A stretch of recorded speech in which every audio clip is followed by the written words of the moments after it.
habe eigentlich den Eindruck, wir sind doch der Meinung, dass dieses Sozialticket, oder wie es auch immer heißen soll, dass wir das brauchen und wir sollten uns einfach Gedanken machen, wie kommen wir da einen Schritt weiter.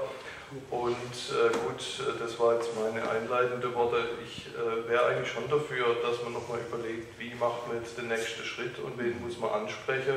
Und was ich vorher eigentlich in der Vorrunde schon gesagt habe, ich finde schon, dass man sich auch nochmal Gedanken machen muss, wie soll das Ticket aussehen, weil nur die Forderung zu stellen, ohne genau dann auch schon in die Details gehen zu können und wie soll es dann umgesetzt werden, finde ich schwierig. Also ist auch nicht unbedingt mein Stil, wie ich irgendwas anpacken würde.